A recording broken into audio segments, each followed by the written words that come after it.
Okay, our speaker today is somebody we're very familiar with and always look forward to. I do anyway. I think you do too.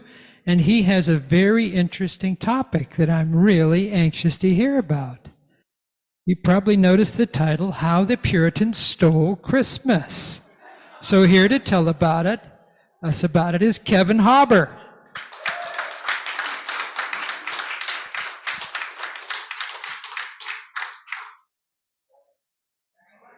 Good to be back with you. So before I start on the whole how the Puritans stole Christmas subject, I found something that I thought was really relevant, because you might have heard about this debate that's going on. That's kind of a political thing that's going on about the war on Christmas. You heard about that one? That somehow, if you're not wishing everyone Merry Christmas, that you're not being Christian enough or whatever. Anyway, I found this thing, and this seems really relevant. It says, when somebody says Happy Holidays instead of Merry Christmas, remember they're not doing it because of political correctness. They do it out of respect. From the 20th of November to January 24th, there are at least 14 different religious holidays. So when somebody says Happy Holidays to you, thank them, because they don't know what you believe in. It's called respect, not a war on Christmas. Isn't that just poignant? The hills some people want to die on, it just amazes me. Okay, so today we're going to start with Dr. Seuss. How about that? So Dr. Seuss says, every Who down in Whoville liked Christmas a lot, but the Grinch, who lived just north of Whoville, did not. Okay, so we're going to talk about Grinches today, Grinches historically and Grinches in modern context. And our operating definition for a Grinch is that a Grinch is an oppositional personality, aka a sniper, who enjoys being rude, mean-spirited, and critical of others. You may know a few Grinches, huh? Okay, anyway, we'll get into all of that. So along the same lines, we're going to look at Christmas from the vantage point of what happens when someone doesn't worship like we do, or believe like we do, or want to celebrate holidays like we do. So I mentioned this whole war on Christmas idea. It's a current political argument that's going on, but there really was a war on Christmas. It was back in the 1600s, and it was waged by Christians, specifically the Puritans, who hated the December 25th observance of Jesus' birth so much that they made it illegal in the Massachusetts colony for decades. Now, to understand why, we have to first establish how Christmas was celebrated back then. It was not a holiday to visit family and exchange gifts. There was no Santa Claus or reindeer or special attention given to kids. There wasn't even a candlelight church service of lessons and carols like many Christians attend today. Christmas in England of the Puritans that they were escaping from was essentially a drunken riot. Let me tell you about this. This was an eye-opener to find about this. Here's how it generally went down, according to Stephen Nissenbaum in his book, The Battle for Christmas. On Christmas Day, the lower classes would dress up in strange costumes to invert their roles. Men would dress up as women, young boys as bishops, and the lowliest peasant or the town drunk might be declared lord of the misrule. Now, misrule was the 12 days of Christmas. So, sound familiar to you, but maybe more like Halloween kind of thing? Well, it is. And we might have talked about this once before. This is where a lot of the current traditions around trick or treat came from. But it was not about candy. This was far different. Here's how it unfolded in the 17th century. They would gather into a mob and go around to the houses and the estates of the well-to-do, making a racket, singing bawdy songs, and demanding entry. Now, amazingly, most of the time they were let in and given alcohol, food, and even money.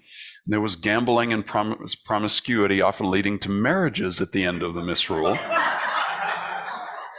Once the mob was satisfied, it would move on to the next rich person's estate. So December 25th to January 6th, hence the 12 days of Christmas or misrule, was born. But in some places, all of this would carry on until February, depending on how many estates there were to break into. So if it seems surprising that rich people would willingly let a drunken mob into their homes and get them even drunker, that's because the alternative was worse. If a homeowner tried to block entry, the mob would break in, destroy property, assault the homeowner, frighten his wife and children, and then take the food and drink anyway. Now, you can see this in the carols that the mob would sing. While focusing on being merry, many of them contained a threat. So, for example, a carol from the 1600s began, "Come bring with a noise, my merry, merry boys, the Christmas log to firing." And it ended like this: "If you don't open up your door, we will lay you flat upon the floor." Yikes! Plus, Nisselbaum wrote, the tradition served as kind of a safety valve that contained class resentments clearly within defined limits. As in, I'll feed you and give you drink and money and then you go away, kind of thing. And this ultimately reinforced the hierarchy. The same was true of religious leaders. The one 16th century Anglican bishop complained that men dishonor Christ more in the 12 days of Christmas than in the 12 months beside. The Christmas misrule was largely tolerated. After all, the birth of Jesus had been tacked onto pagan traditions and had existed for centuries. And we talked about that before, how the way that the Catholic Church got the pagans to come to church was to take the pagan holidays and make them into Catholic holidays and, adopt a lot of those traditions. December meant three things in early Europe. The work of harvesting the year's crop was done, the beer and wine that had been brewing was ready to drink, and it was cold enough to slaughter animals without the meat immediately going bad. Remember, no refrigeration. December was often the only time of year when people got to eat fresh meat. So a period of gorging and resting was almost written into the stars, and most pagan European cultures had a holiday for this. In fact, the Romans had been celebrating Saturnalia, a similar celebration of social inversion and orgiastic gluttony. That is the word that was used, yes. So what did you talk about in church today? Oh, orgiastic gluttony. What church do you go to? So that had been going on for a long time. The Puritans were like a counterculture movement within the Church of England after Henry VIII broke away from the Catholic Church. Now, the Church of England considered itself Protestant, even though it still kept a lot of the traditions of the Catholic Church. All you have to do is, watch a wedding or a coronation or something like that, and it's like, doesn't this look a lot really familiar? But the Church of England just has the king as the head of the church as opposed to the Pope.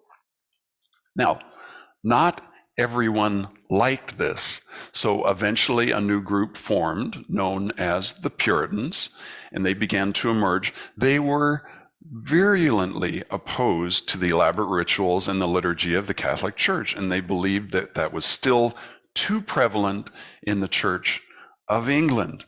They resented and they wanted to eliminate any religious practices that resembled Catholicism from which the Church of England had sprung.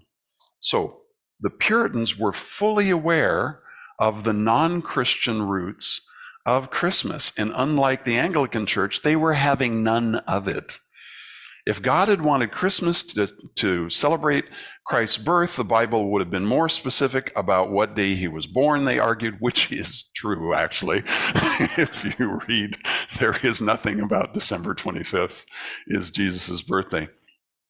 So the Puritans hated the Catholic Church and probably hated all of the pagans more. And somehow this whole conflation became this anger about Christmas. Now, the Puritans had their days in power in the 1600s, and they were not very popular for us. The Puritans and others in Parliament effectively ruled England after the execution of King Charles in 1649. This rule continued under various forms until 1660, when Charles II was invited back from exile to retake the English throne. Now, the bit of history around that that you need to know is that Charles I had engaged in this huge power struggle with Parliament, caused a civil war, and was eventually accused as a traitor and beheaded. Only English king that ever happened to. Charles II fled for his life, went to France and elsewhere, and was a notorious playboy, and while in exile, of course, fathered numerous children all around Europe. And frankly, knowing this history, I can't imagine why Charles III chose that name as the current king of England. But anyway, he did. So in the absence of the Charleses, the Puritans went about reshaping England in their own image. While in power in the mid-1600s, they attempt to make Christmas illegal, scheduling Parliament to meet on December 25th and ordering a day of fasting and repentance. So no, you don't get to celebrate Christmas. You have to work and you have to fast and repent. Merry Christmas. They were met with riots and insurrection. So, for example, on Christmas Day in 1647, a riot broke out in Canterbury, which is a town 60 miles south of London. The inciting event?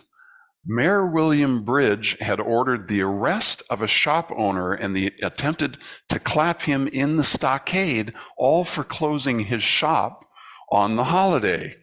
Now, a crowd of onlookers refused to stand by and do nothing. They attacked Mayor Bridge and then started a riot. They smashed windows of the shops that had remained open for business, looted them, and quickly claimed control of Canterbury. They even captured the city's magazine where the gunpowder was stored. One of their less violent acts was to string up holly all around town in this act of insurrection. Actually, I saw a drawing of this Puritan guy looking very disapprovingly and lecturing children about not collecting holly on Christmas. It was really quite poignant. The Puritans were eventually persecuted and exiled into various parts of Europe. So the pilgrims that we tell stories about were not so much the intrepid explorers as they were refugees. And they brought their puritanical belief system with them. Now, the Puritan ban on Christmas lasted much longer in New England. On paper, it was there from 1659 to 1681. But even after the English authorities overturned the ban, it was still culturally taboo to celebrate Christmas for over a century. Now, that's a long time without celebrating Christmas. So picture the Grinch with a pilgrim hat, right? Okay. In 1687, Puritan Reverend Increase Mather published a testimony against several profane and superstitious customs now practiced by some in New England, where he said that anyone who acknowledged Christmas was willing to have those pagan holidays metamorphosed into Christian. Can you feel the judgment?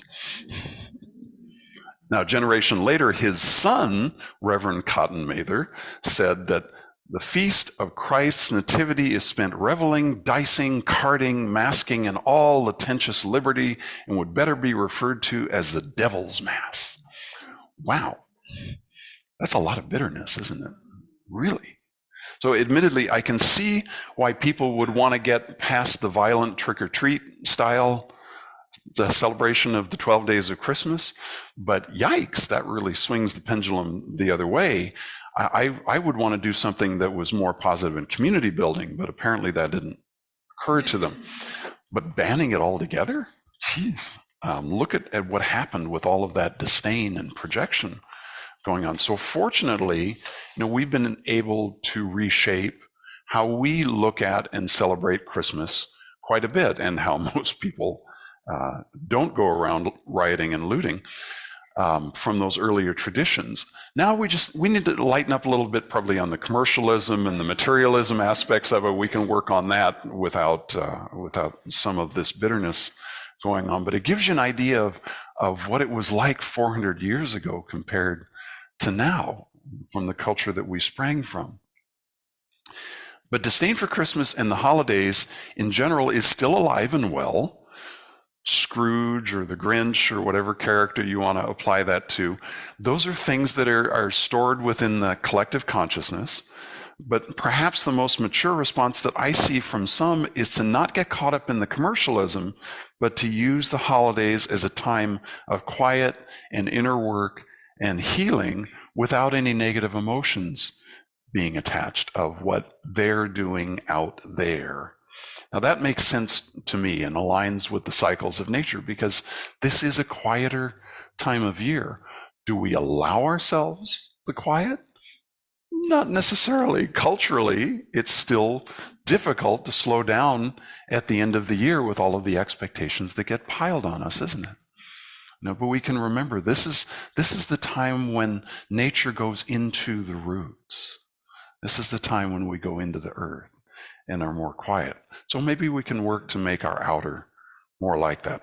So, I like to ground these lessons that we're talking about and give you something to take away and practice today and through the week and on through the season.